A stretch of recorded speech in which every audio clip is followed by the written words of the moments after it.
Nossa Vida Melhor está de volta e agora a gente vai conversar sobre um assunto muito importante, que são os direitos do funcionário autônomo, né? Daquele que não tem a carteira assinada, daquele que tem a sua própria atividade. Eu recebo a doutora Patrícia Correia, que é advogada, especialista na área previdenciária. Ela é voluntária no projeto Bem Viver, na Igreja São Judas Tadeu. Ela colabora como colunista do Jornal da Terceira Idade e no Jornal ABC como repórter. E está aqui para a gente conversar e entender um pouco mais sobre esses direitos. Bom, existem direitos e obrigações. Boa tarde, Patrícia. Cláudia. Obrigada por ter vindo. Obrigada pelo convite. Existem direitos e obrigações, né? Exato. O trabalhador autônomo, em regra, ele precisa contribuir para ter direito ao benefício, como todo trabalhador. A diferença é que ele mesmo faz esse recolhimento. Então, ele tem um rendimento mensal limitado a um teto do INSS que ele pode contribuir. Então, tem o mínimo, que é um salário mínimo, e o máximo é R$ 3.917. E ele recolhe 20% desse valor. Então, se ele tiver um rendimento de 5 mil, ele não precisa recolher essa diferença, mas até 3.900 ele tem que fazer esse recolhimento de 20%. Ok. Qualquer autônomo, mesmo que ele não tenha um único...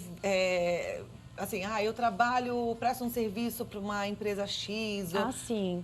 Mesmo que seja, por exemplo, uma diarista, que tem várias casas e ela vai cada dia numa casa. Tem que recolher, e se o rendimento dela mensal for de 3.900, ela tem que recolher de todos. Agora, como é que é esse procedimento? Como é que ela faz? Eu imagino assim, quem nunca recolheu, está olhando agora e está ouvindo, tem que recolher. Ela fala, não sei nem o que fazer. Perfeito. Como é que faz? Vou até pegar um gancho da reportagem do taxista. Ele tem um vínculo com a prefeitura, então ele vai ter que comprovar esse vínculo junto ao INSS. Se ele nunca trabalhou registrado, ele vai ter que fazer uma inscrição junto ao INSS. Feita essa inscrição, ele começa o recolhimento sempre até o 15º dia útil do mês. O facultativo, que seria aquela pessoa que não exerce a atividade, ele também pode recolher, sempre lembrando que é limitado ao teto, de um salário mínimo até 3.900. Ele também pode fazer esse recolhimento, também é 20% do valor, tanto do mínimo como do teto. Existe também a possibilidade de recolhimento de pessoas que não exercem atividade e queiram receber um salário mínimo somente na aposentadoria, que aí a alíquota cai para 11%.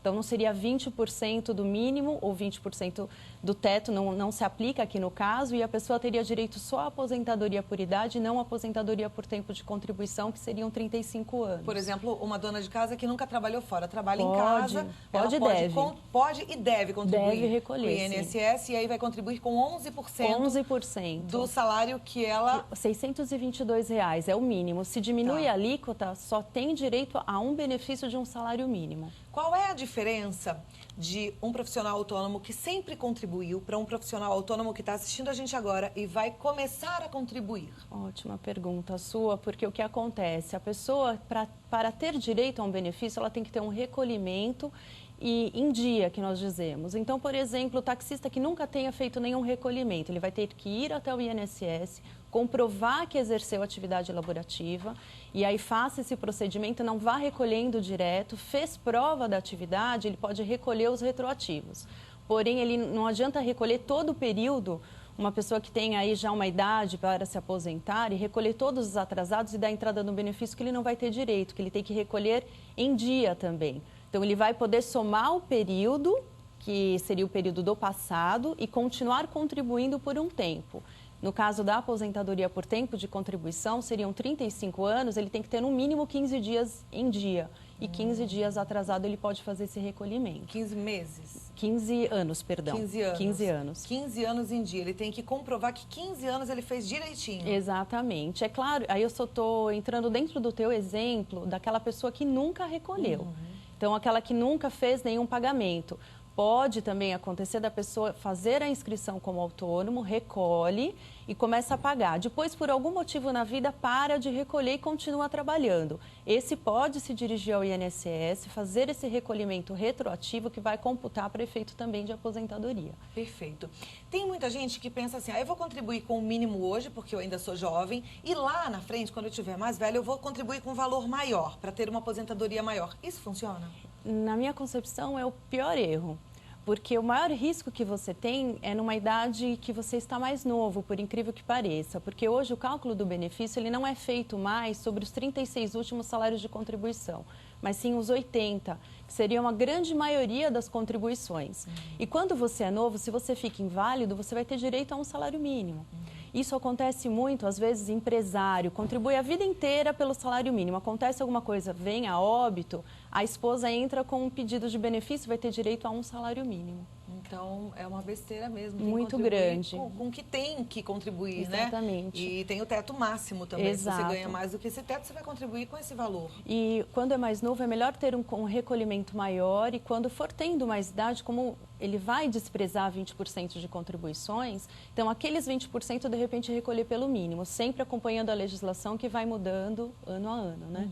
As pessoas que já estão aposentadas por invalidez, elas passam por uma perícia periódica para saber se elas estão aptas ou não a voltar para o mercado de trabalho, não é? Não pode voltar. Se a pessoa retornar ao mercado de trabalho aposentada por invalidez, ela vai perder o benefício. E se for aposentada por uma doença? Eu falei invalidez, mas a invalidez doença, é para uma doença. Também perde o benefício, porque parte-se do princípio que ela está totalmente incapaz de exercer atividade. Então, por isso que ela está aposentada por invalidez. Agora, uma aposentadoria por tempo de contribuição ou por idade, ela pode retornar e continuar contribuindo. O único problema é que se ela sofre um acidente ou acontece alguma coisa, ela não tem direito a um novo benefício e nem receber aquilo que ela está pagando.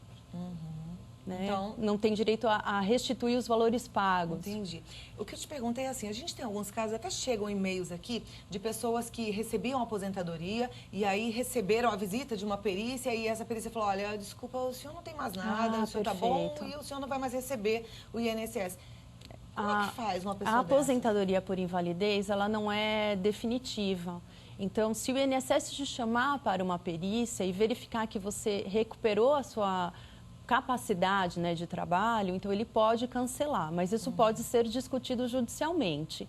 Existem muitas pessoas, infelizmente, que conseguem a aposentadoria por invalidez e mesmo assim voltam a trabalhar porque elas estão capazes.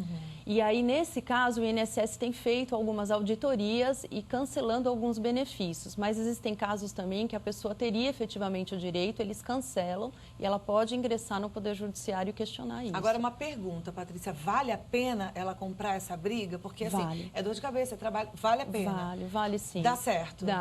Tá, se a pessoa realmente tiver algum problema. Exatamente, você vai depender de uma perícia médica. Se o médico atestar que você está totalmente incapaz para uma atividade laborativa, sem sombra de dúvida ela vai conseguir o benefício. Tem que brigar. E isso demora muito tempo? Demora. Infelizmente, é um processo judicial que demora cerca de 3 anos, mas você pode obter uma liminar no Poder Judiciário.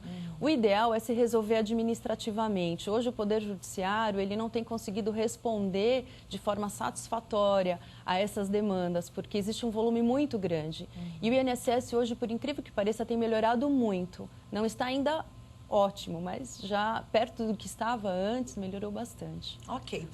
Existem pessoas que estão empregadas e, portanto, elas já contribuem com o INSS, porque elas não são autônomas, mas que têm um período livre, vamos supor, trabalho só meio período, à tarde eu estou livre e à tarde eu faço um trabalho como autônomo, quero contribuir com o INSS. Pode. Vai ser 2 vezes? Pode. Mas é bom, não é? O que você pensa? A renda, ela vai somar.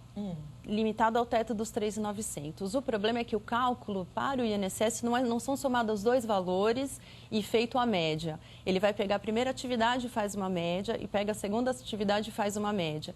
E é um percentual menor da segunda. Se a primeira atividade tiver um valor maior, vale a pena. Mas se a primeira atividade tiver um valor menor, na hora de compor, matematicamente ele acaba perdendo. Então, e se a pessoa com essa atividade que ela tem o vínculo empregatício já atingiu o teto, ela não precisa mais contribuir como autônoma? Não precisa, não há necessidade. E se o inverso acontecer também, se eu sou autônomo e presto uma assessoria, eu tenho que avisar todos os meus empregadores, professor, acontece isso. Então, ele tem que informar o empregador, não desconte do meu salário, porque eu já estou pagando pelo teto. Então, não há necessidade de recolher. Olha, perfeito isso. Porque às vezes não avisa, tem o desconto, paga e aí paga duplicado sem necessidade nenhuma, né? Exato. Bom, eu espero que a gente tenha ajudado. Você sabe que a gente está fazendo essa pauta a pedidos. Muitos telespectadores passando por alguns problemas. E eu tenho certeza que foi, assim, bem explicado e que a gente ajudou muita gente em casa hoje, viu, Patrícia? Espero. Muito obrigada por ter vindo. Obrigada, boa tarde. Conversei com a doutora Patrícia Correia, advogada. O contato é o www.correiaadvocacia.adv.br correiaadvocacia.adv.br. O e-mail é patricia@correiaadvocacia, é um A só, tá? correiaadvocacia.adv.br. E o telefone 0 operadora 11 4367 4300 4367 4300. Muito obrigada. Obrigada. Parabéns, sucesso. Obrigada. Bom dia do amigo pra você. Pra você viu? também, obrigada. É.